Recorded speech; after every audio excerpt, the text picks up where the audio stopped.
5ই August পট পরিবর্তনের ফলে দুই দেশের মধ্যে তিক্ততা বেড়েছে, দুই দেশের মধ্যে শত্রু ভাবাপন্ন একটা মনোভাব তৈরি হয়েছে।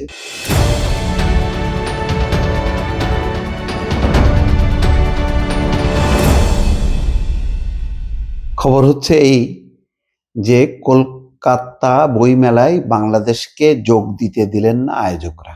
এটা প্রতি বছর মানে ঠিক এই সময় আন্তর্জাতিক কলকাতা বইমেলা হয় এবং সেই বইমেলায় অন্যতম আকর্ষণ হচ্ছে বাংলাদেশের প্রকাশকরা সেখানে যোগ দেন এবং তারা বই বেশ ভালোই বিক্রি হয়, খারাপ না।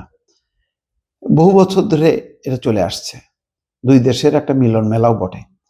কারণ কলকাতার বাংলা, বাংলাদেশের বাংলা, দুই বাংলার বাংলা ভাষা সংস্কৃতির মধ্য দিয়ে একটা মেলবন্ধন, এটা অনেকদিন থেকে রেওয়াজ আকারে চলে আসছে। কিন্তু গত বছর থেকে এটা হয়নি, কারণ ওই যে 5ই আগস্ট পট পরিবর্তন। 5ই আগস্ট পট পরিবর্তনের ফলে অনেক কিছু আমূল বদলে গেছে দুই দেশের সম্পর্ক। দুই দেশের মধ্যে তিক্ততা বেড়েছে, দুই দেশের মধ্যে শত্রু ভাবাপন্ন একটা মনোভাব তৈরি হয়েছে। সহজ যোগাযোগটা কঠিন হয়ে গেছে, ভিসা অলমোস্ট মানে বন্ধ।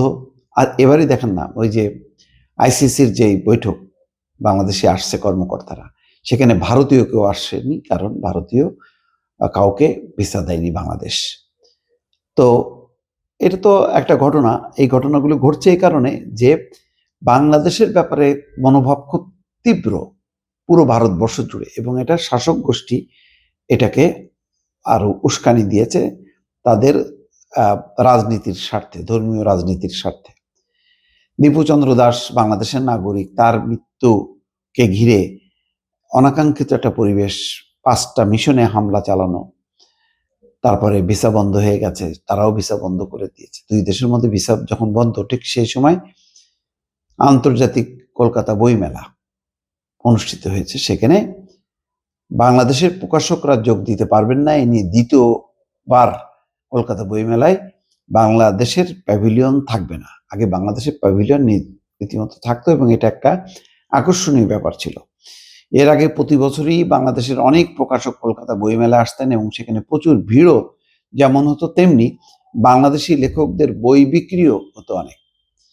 তবে জুলাই আগস্টের বিক্ষোভ এবং অন্তর্বর্তীকালীন সরকার আসার পর গত বছর বাংলাদেশের প্রতিনিধিত্ব ছিল না, এই বছরও তারা থাকছেন না। কলকাতা বইমেলার আয়োজক পাবলিশার্স অ্যান্ড বুক সেলার্স গিল্ডের সাধারণ সম্পাদক ত্রিবিদ চ্যাটার্জি বিবিসিকে বলেছেন, বাংলাদেশের তরফে এবার বইমেলায় যোগ দেওয়ার আগ্রহ প্রকাশ করা হয়েছিল, কিন্তু আমরাই তাদের যোগ দিতে দিচ্ছি না। দেখেন কত বড় উদ্ধত, মানে আগ্রহ ছিল বাংলাদেশের, কিন্তু আমরা তাদেরকে যোগ দিতে দিচ্ছি না। মানে এত অপরাধ বাংলাদেশের, যে অপরাধীকে তারা ক্ষমা করছে না, এরকম একটা ভাব। কলকাতায় বাংলাদেশের উপদূতাবাসের সূত্রগুলো নিশ্চিত করেছে যে এবারের বই মেলায় যোগ দেওয়ার জন্য আগ্রহ প্রকাশ করা হয়েছিল। ভারত বাংলাদেশ এখন যা সম্পর্ক, তাতে ভারতের পররাষ্ট্র মন্ত্রণালয়ের সবুজ সংকেত ছাড়া বাংলাদেশকে মেলায় যোগদান করার ছাড়পত্র দিতে পারছে না গিল। সেই সবুজ সংকেত আসেনি, তাই বাংলাদেশ মেলায় থাকছে না। তবে যদি এখানকার কোনো স্টলে বাংলাদেশের বই কেউ রাখেন, তাতে আমাদের আপত্তি নেই, বিবিসিকে বলেছেন মিস্টার চ্যাটার্জি।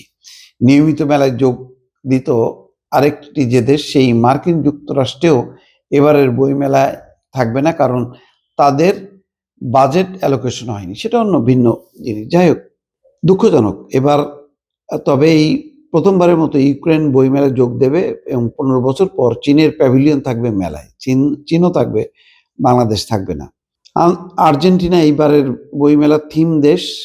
মোট 21টি দেশ এবং 1000-এর উপর স্থানীয় এবং ভারতের অন্যান্য রাজ্যের প্রকাশকরা স্টল দেবেন।